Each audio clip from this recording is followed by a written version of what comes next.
Ouais, bienvenue à toutes et à tous sur Planétaire pour un nouvel épisode de Map Astral. Voilà, bon, comme d'habitude, je me situe dans un lieu naturel. J'ai trouvé un petit abri aujourd'hui au bord de la rivière.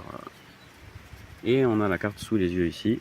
Donc on a une nouvelle lune en Gémeaux, donc le prochain lundi 15 juin à 4h54 du matin, donc heure de Paris.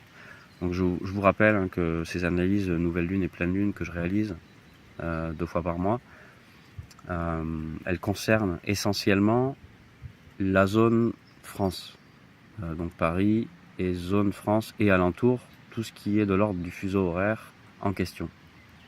On a 2 heures de décalage avec le temps universel.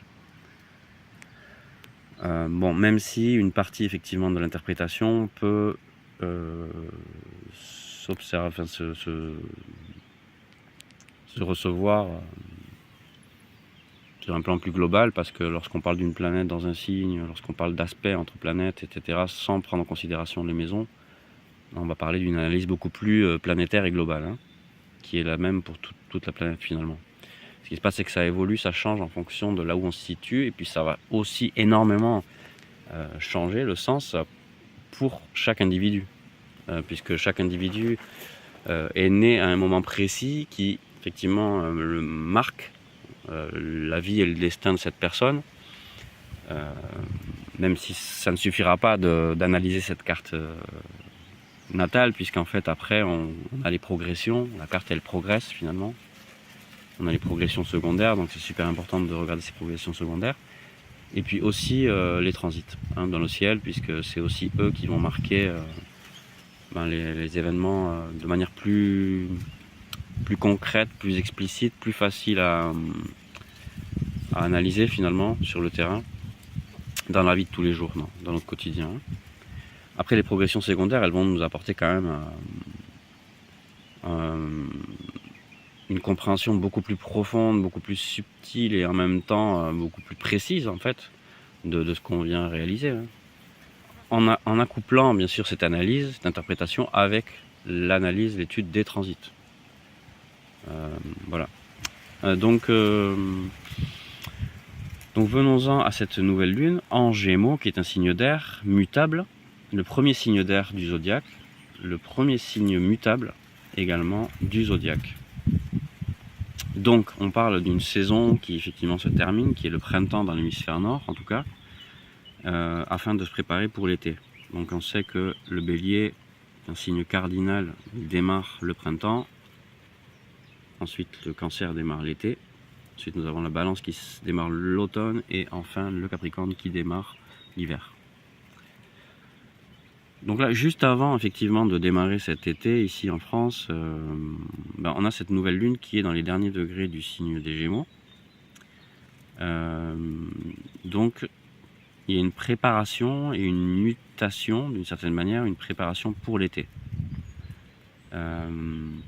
Donc signe d'air nous parle effectivement de changement, c'est évident, d'échange aussi. Le signe des Gémeaux, c'est le premier signe, le premier symbole, le premier signe dans lequel apparaît un symbole humain, puisqu'on voit les deux jumeaux. Donc finalement c'est deux. D'ailleurs le signe des Gémeaux est associé à la maison 3 dans le zodiaque en repos, donc en fait cette maison 3 elle nous parle généralement des frères et sœurs, de tout ce qui se passe autour de nous. Donc c'est assez familier, disons. D'ailleurs les jumeaux sont familiers puisqu'ils se ressemblent en fait. Alors après il y a effectivement des jumeaux qui s'opposent, enfin qui vont chercher à s'opposer, à se différencier parce qu'à la base ils sont identiques, et ça c'est un réflexe qui est souvent pas conscient en fait. Mais en fait on peut avoir des jumeaux qui peuvent vraiment complètement sembler totalement identiques à tout point de vue et être inséparables, et après des jumeaux qui vont chercher à se différencier tout au long de leur vie en fait, qui vont prendre des postures totalement opposées. Donc on a un petit peu ce dilemme avec le signe des Gémeaux, cette question de similarité, d'identique, mais en même temps de chercher à travers justement la curiosité qui caractérise ce signe, de chercher un peu ce qui est. Pourtant, moi je pense que c'est plutôt la balance, le signe de la balance qui va représenter l'opposé. Puisque le signe des Gémeaux va vraiment représenter plus cette question de similarité en fait, d'affinité. Enfin, qui avec quelle personne, quelle relation va me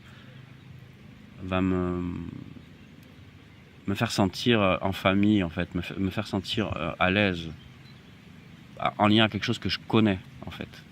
Même si à la fois c'est le premier signe de découverte, mais si on parle depuis notre position d'adulte, on peut parler de ce signe des Gémeaux comme un signe très joueur, très enfantin, très adolescent. Parce que ce dont je parlais tout à l'heure, les cycles, par exemple le bélier qui correspond au début du printemps, cancer qui parle de l'été, balance l'automne et puis capricorne l'hiver, on peut aussi, ce cycle-là, enfin toutes ces phases-là, on peut le mettre en relation aussi avec les phases de la vie d'un être humain.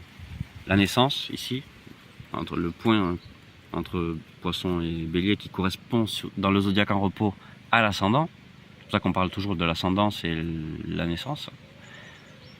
Ensuite, on a en quelque sorte le début de l'été, le début du rayonnement avec le signe du Cancer. On a le rayonnement qui se fixe là avec le signe du Lion. Après, on a l'automne qui démarre ici, en Balance. L'automne de notre vie, en quelque sorte. Et puis l'hiver de notre vie qui démarre en Capricorne. Et c'est la même chose au niveau des saisons. Donc il y a vraiment toute une sagesse dans ce zodiaque qui conviendrait d'intégrer, hein, vraiment. Je dirais que c'est d'intérêt général pour l'humanité d'intégrer toutes ces sagesses-là, en fait, dès le plus jeune âge, afin de ne pas se laisser disperser par des informations qui peuvent être certes très importantes, mais qui sont tout de même secondaires, je dirais.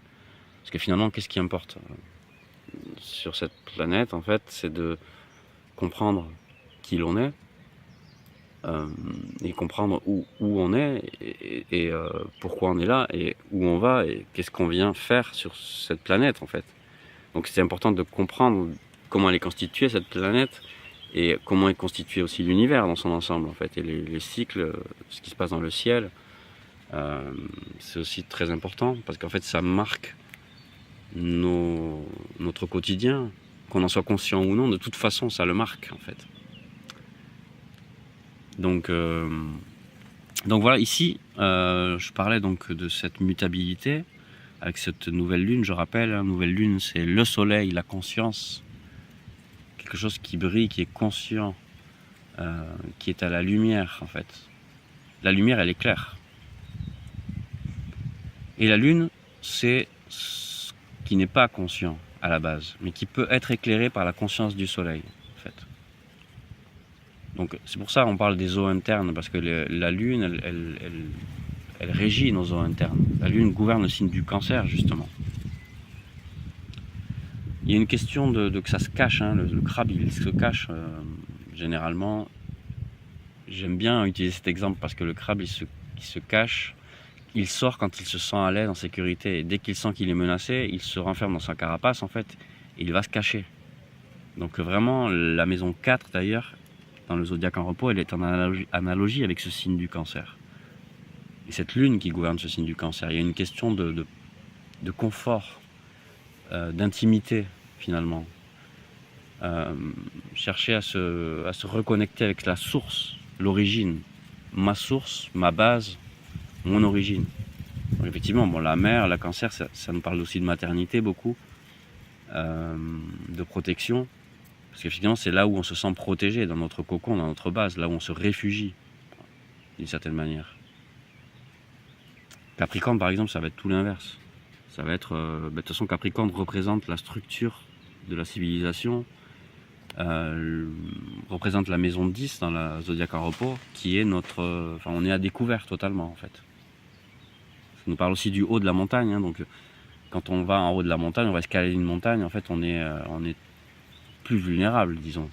Plus vulnérable à des climats alors que quand on est proche qu'on est caché dans notre cocon, ça n'a rien à voir. On a besoin des deux en réalité, hein.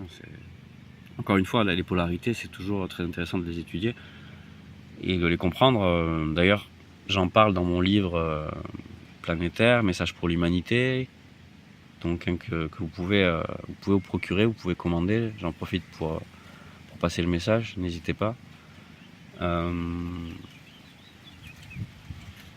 parle des polarités, il y a un chapitre qui est dédié à ça. Les polarités excessives en fait, parce qu'on peut avoir tendance, chacune et chacun, à expérimenter ces énergies de manière excessive. Dans le ciel, elles sont souvent en déséquilibre. De toute façon, les planètes, elles sont situées quelque part, et c'est comme si la balance, elle penche de ce côté-là. La question, c'est qu'il faut faire attention. Si on n'est pas conscient de... Parce qu'il y a différents niveaux d'expérience des énergies. Lorsqu'on n'est pas conscient des énergies, hein, en présence, en fait, on n'est pas conscient non plus du coup de sa propre énergie, du coup, on va vraiment expérimenter toute cette énergie au niveau le plus bas. Et donc il est important en fait de découvrir, de dévoiler et de comprendre la structure du zodiaque dans son ensemble, et du coup les polarités, comprendre que ce qui est opposé peut sembler lointain, peut sembler difficile d'accès, mais en fait c'est en travaillant cette polarité, cet autre côté, qu'on va passer à un niveau supérieur dans le signe en question, qui est opposé du coup à celui qui est en face. Exemple, par exemple là, Cancer Capricorne, j'en parlais, Cancer, la base, le cocon, le refuge, etc. Et l'extérieur, l'escalade, le travail en solitaire, etc. La dédication dans le temps, etc. Le travail en extérieur, hors de ma base. Qu'est-ce que je vais construire moi dans le monde? C'est-à-dire que là, en fait, en Cancer, on serait vraiment dans le refuge, ma famille, qu'est-ce que je fais moi et mes proches, en fait, tout ce qui est familier. Et en Capricorne, non, rien à voir. En Capricorne, c'est qu'est-ce que je fais pour tout le monde, pour toute l'humanité, pour toute la structure civilisationnelle, humaine. Donc voilà, et c'est pareil pour toutes les autres polarités. Bélier, moi tout seul, j'existe, je me fais ma place, j'ai une impulsion débordante en énergie de feu qui va conquérir et qui va être la première, qui va être courageux, qui va être la pionnière, cette énergie, mais qui du coup, lorsqu'elle est dans des équilibres, va oublier totalement balance, qui est la question d'équilibre social avec l'autre. C'est-à-dire qu'il y a un autre, et donc en fait je ne peux pas agir sans prendre en considération l'autre. Si j'agis sans l'autre, c'est la guerre, quoi. Et la guerre répandue partout, j'en parle dans mon livre, encore une fois, voilà, quoi. Je parle de ces polarités, de ces excès. C'est pareil, on peut parler aussi un excès de balance, il y a plus de capacité d'initiative parce qu'on est trop dans la conciliation, etc. Et voilà, et pareil pour Cancer, si on est trop dans le cocon, on va pas être en capacité d'escalader la montagne et de trouver notre place. Qu'est-ce qu'on vient faire pour les autres? À partir du moment où on reste trop enfermé dans notre cocon. Et par contre, si on va trop être dans la construction de quelque chose en extérieur, mais qu'on ne pense pas non plus au bien-être, parce que Cancer va représenter cette question de bien-être, là où se sentir à l'aise, en bien-être, en fait, en confort, quoi. Voilà, donc très intéressant cette nouvelle lune, parce que effectivement il y a une conjonction donc entre cette conscience et cet inconscient qui cherche à modifier quelque chose, parce que c'est un signe mutable, hein.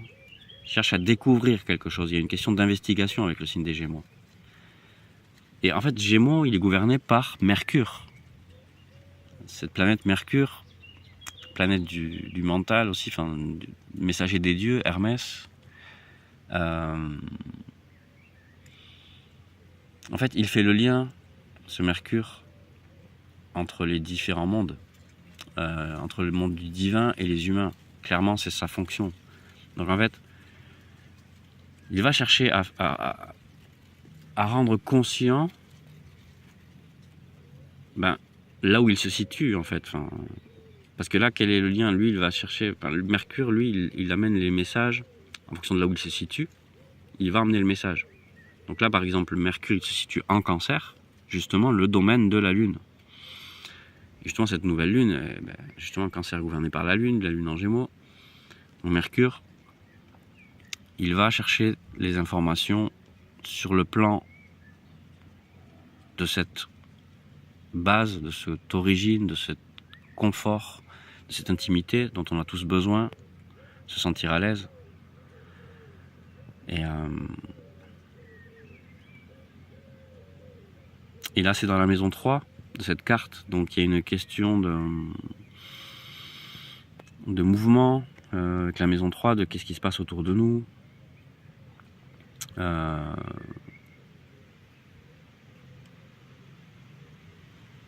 Voilà, on peut vraiment faire le lien avec ce qui se passe dans le monde. Moi, je pourrais parler de ma propre expérience personnelle, où effectivement, je suis en train de traverser une situation un peu compliquée. Et voilà, en train de me soigner, en fait, en quelque sorte, mais parce que j'ai eu beaucoup de mal, il m'est apparu des complications dans ma vie personnelle du fait d'être exposé à une atmosphère autour de moi toxique. Notamment beaucoup de moteurs, une zone un petit peu trop urbaine, même si c'est une petite ville en fait, toute petite ville. Mais voilà, et là de chercher finalement le confort, chercher me sentir pouvoir me reposer en fait, clairement. Là j'ai l'impression d'être complètement lessivé, d'avoir été lessivé par un mode de vie, mais c'est la société, le monde dans son ensemble qui me lessive en fait, complètement. C'est-à-dire que si je ne viens pas par exemple là dans ces lieux-là comme ça, ici, pour me ressourcer, même en restant chez moi, on pourrait dire qu'il est tranquille chez lui, enfin, voilà, en fait même malgré ça, non, ça me lessive. Ça me lessive, le bruit des moteurs, répété, c'est-à-dire le rythme effréné du mode de vie tel qu'il a été construit par la société, il est totalement malade en fait. Ce qui est sain en fait pour l'être humain et pour tous les autres règnes du vivant, c'est de vivre en accord avec les éléments, avec les cycles des saisons, et voilà quoi. Donc là finalement cet aller-retour là entre cette nouvelle lune en Gémeaux et ce Mercure en Cancer, il nous parle déjà de ça, c'est super important quoi. Cette nouvelle lune, elle ne fait aucun aspect avec aucune planète. C'est-à-dire que là, il y a une question de nouveau départ, mais ce n'est pas connecté avec d'autres planètes. Donc par contre, Mercure, lui, le régent, oui, lui, il est connecté. Il sort d'un carré, c'est-à-dire d'une tension, d'une énorme tension avec Saturne en Bélier. Le carré se détend, le Mercure s'en va. Bon, Mercure va entrer progressivement, va s'approcher de Lion. Je pense qu'il va rétrograder très bientôt. Il va faire une grande rétrogradation en Cancer. Donc on aura l'occasion d'y revenir là-dessus lors des prochaines phases lunaires. En tout cas, la Mercure avance, s'éloigne du carré avec Saturne. Saturne avance en Bélier depuis le début de l'année de manière assez rapide, puisque là, il a presque atteint la moitié du signe du Bélier. Donc il ne va pas tarder à ralentir et rétrograder ensuite. Il va revenir vraiment dans les premiers degrés du Bélier. Donc Saturne en Bélier, Saturne lui, il vient freiner. Il vient aussi responsabiliser. Il vient rendre plus mûr, plus mature. Et le signe du Bélier, il représente cette question de moi, je suis le premier, je suis le guerrier, je suis moi d'abord. Mais comme Neptune d'ailleurs, qu'est-ce que vient faire Neptune en Bélier depuis que Neptune est entré? Neptune, lui, il vient infuser le signe du Bélier d'une énergie beaucoup plus mystique, subtile, liée au monde onirique, à l'art, à la beauté, l'universel. Donc il vient inviter le signe du Bélier qui pourrait être un signe le signe de la guerre, le signe de moi-je, le signe de l'agression en fait, dans son aspect le plus bas. Il l'invite à s'imprégner de ces énergies de responsabilité, d'être plus mûr, plus mature et plus spirituel en quelque sorte avec Neptune, plus subtil, plus artistique aussi. Et Pallas, avec Pallas, il y a une stratégie. C'est-à-dire que le mental, il est appelé aussi le mental stratège est appelé, bon là surtout avec la conjonction avec Saturne, il y a une responsabilité stratégique. Bon, là où il est situé, là en fin de maison 11, c'est lié à des projets de groupe ou à une question beaucoup plus collective. Bon, et pour comprendre vraiment de quoi il s'agit, là, il faut aller voir où est le régent, Mars. Et Mars, il est situé en Taureau, en maison 12. La maison 12, elle nous parle, on le sait déjà, j'en ai beaucoup parlé dans ces émissions, de l'inconscient collectif, du monde intérieur, de ce qui n'est pas du tout conscient. Hein. La maison 12, on parle de la dissolution de quelque chose, de la fin de quelque chose. Mars en Taureau pourrait évoquer cette question du guerrier qui cherche à conquérir des territoires, la propriété aussi. Donc là, il y aurait une question de dissoudre tout ça, en fait. D'ailleurs, il y a Icare, l'astéroïde Icare, qui est là en Taureau. Aussi, donc Icare, il y a cette question de... Icare, le mythe d'Icare, j'en ai déjà parlé aussi dans une ancienne analyse. Ben, c'est celui qui se brûle les ailes, en fait, qui va aller trop l'hubris. Là, il y aurait une question de vouloir trop posséder les propriétés individuelles, en fait. Dans son aspect le plus bas, encore une fois. Hein. Mais là, moi, toutes ces analyses que je réalise, en fait, je les analyse en base à aligner avec ce qui se passe dans le monde. Et inviter à une évolution, en quelque sorte.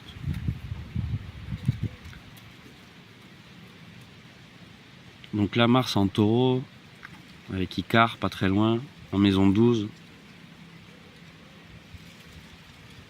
Une envie de posséder, je dirais, excessive. Et en fait, là, il y a une question de... Si on reprend Saturne, Neptune, etc., si on veut élever cette expérience, il serait question de s'approprier la notion de matière, avec Taureau, la notion du corps, sur un plan plus subtil. Et comme Taureau est gouverné par Vénus, il va falloir voir où est situé Vénus aussi. C'est super important. Parce que Vénus va donner la clé, en quelque sorte. Et Vénus, lui, enfin elle, plutôt, elle est entrée en Lion. Enfin, là où je vous parle, pas encore, mais au moment de cette nouvelle lune, Vénus sera entrée en Lion. Le Lion, le signe du cœur, puisqu'il est gouverné par le Soleil, et qui représente le cœur. Hein, en astrologie, parce qu'en astro aussi, on a la correspondance anatomique. Hein. Le cœur. Donc Vénus, qui va nous parler de cette connexion au bien-être, hein, au désir aussi, qu'est-ce qu'on désire, mais qu'est-ce qui nous fait plaisir, qu'est-ce qui nous fait du bien au niveau corporel, au niveau matériel, au niveau de nos 5 sens. Vénus en Lion, il y a une question de rayonnement, en quelque sorte, et de cœur, de connexion au cœur. Hein, parce que le Lion, il est gouverné par le Soleil, et si on regarde le symbole du Soleil, c'est un cercle avec un point au centre, un petit cercle au centre qui représente le cœur de quelque chose. Donc notre cœur aussi. Notre cœur, lorsqu'il est heureux, en fait, en quelque sorte, ben, il va briller. Enfin, on va briller, notre être va briller. Donc là, il y a une question de briller à travers d'échanges aussi, parce que la maison 3, il y a une question de mutabilité aussi, là, d'échange. Et on a d'ailleurs justement entre ce Mercure en Cancer et ce Vénus en Lion, on a Jupiter. On vient d'avoir une conjonction Vénus-Jupiter dans le ciel il y a très peu de temps. Très intéressante pour se reconnecter avec la notion de bien-être. De bien-être en lien à un certain confort, en fait. Qu'est-ce qui nous fait vraiment du bien, quoi.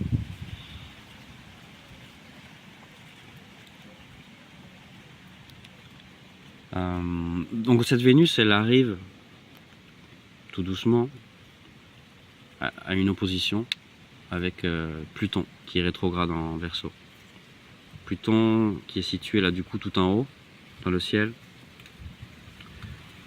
Tout en haut, le ciel, la maison 10, ben, c'est le monde, hein, tel qu'il est structuré. Donc en Verseau, on a un monde, un nouveau monde. Un nouveau monde. Bon, Verseau, c'est un signe d'air, le 3e signe d'air, signe fixe. Donc finalement, on fixe ce qui a été structuré en Capricorne, ce qui a été construit en Capricorne. Enfin, ce qui a été démarré en Capricorne, on le fixe. Enfin, c'est l'hiver qui est fixé, en fait, en quelque sorte. Mais on parle beaucoup d'innovation, finalement. C'est comme s'il y a des bases, il y a une base, il y a une structure solide avec Capricorne, et ensuite on va passer à quelque chose de plus évolué, plus aérien, avec le signe des Verseaux. Et les ondes, là, justement, les 2 ondes qui sont parallèles, ben on peut parler de la technologie d'Internet, de cette question de connexion planétaire. On parle de planétaire, là. Parce que Capricorne aussi, hein, on va parler de qu'est-ce qu'on vient faire dans le monde. Et en fait, finalement, il y a une logique là. C'est-à-dire que Sagittaire, il va découvrir très loin, hein, à travers de voyages, d'exploration, etc.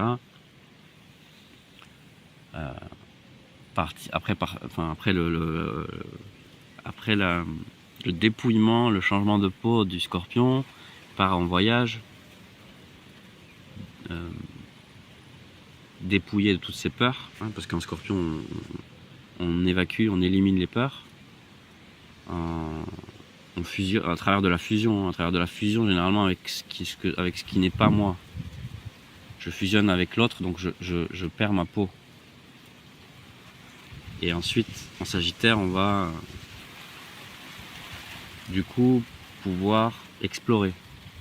La maison 7 d'ailleurs, là, elle est à Sagittaire, donc nos relations, on parle d'explorer quelque chose de plus lointain. Et on a la lune noire qui est d'ailleurs située là. Et on va en parler de cette lune noire quand même un petit peu parce qu'elle est... le soleil et la lune viennent d'arriver, là, il y a très peu de temps, à une opposition. Bon, ça se termine, hein, elle vient de passer l'opposition. Donc on a pu avoir... être face à une sorte de part d'ombre. On a pu la voir. Elle a pu se mettre en lumière, en quelque sorte, puisqu'elle était opposée au soleil.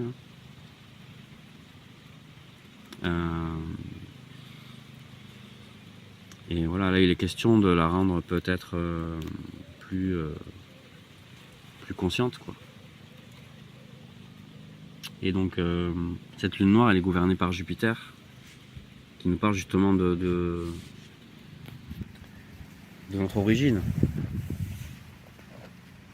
Donc là, il y a une question de lointain, de part d'ombre lointaine, mais qui en réalité est liée avec quelque chose qui est finalement familier. On pourrait parler de l'ombre, de la part d'ombre de la civilisation humaine aussi, hein, qui cherche à se reconnecter avec sa source, mais qui, lorsqu'elle est expérimentée encore une fois dans un niveau très bas, va se réfugier dans des carcans traditionnalistes. Ou va refermer absolument son carcan, ses frontières, etc.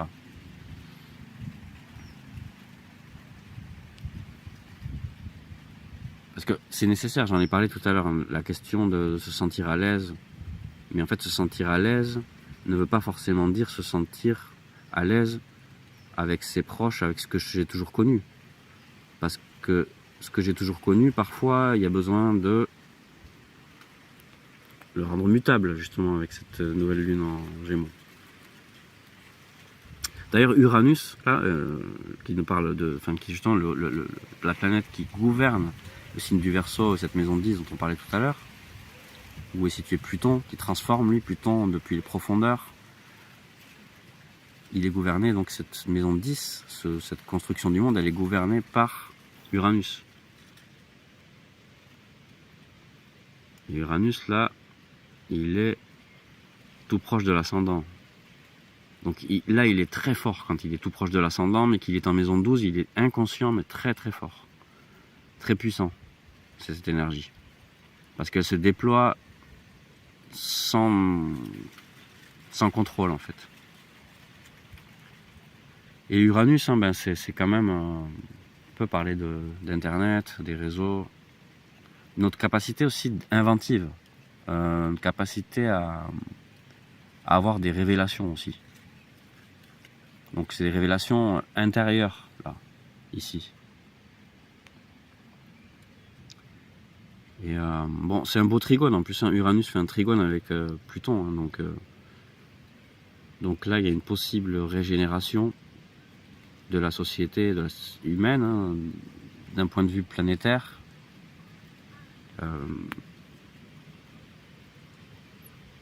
Grâce à cette connexion, finalement. En tout cas, il y a une fluidité, là. Et au milieu, entre les deux, bah, c'est Neptune. Donc ça, cet aspect-là, ce triangle, donc Trigone, Pluton, Uranus, avec un Neptune au milieu qui fait sextile à ces deux planètes, Neptune est quand même fondamental au centre. Cette question d'infuser finalement l'action infusée, l'action devient artistique, devient plus fine. L'initiative intègre cette beauté universelle aussi.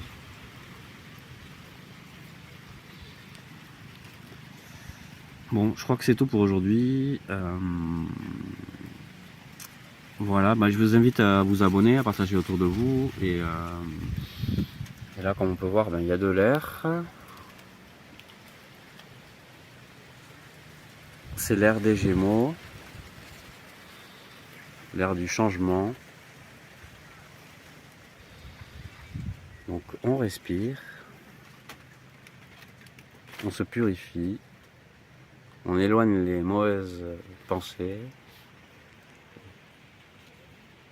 on se ressource,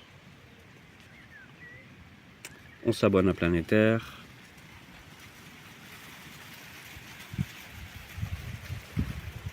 Et je vous dis à très bientôt. Ciao, ciao.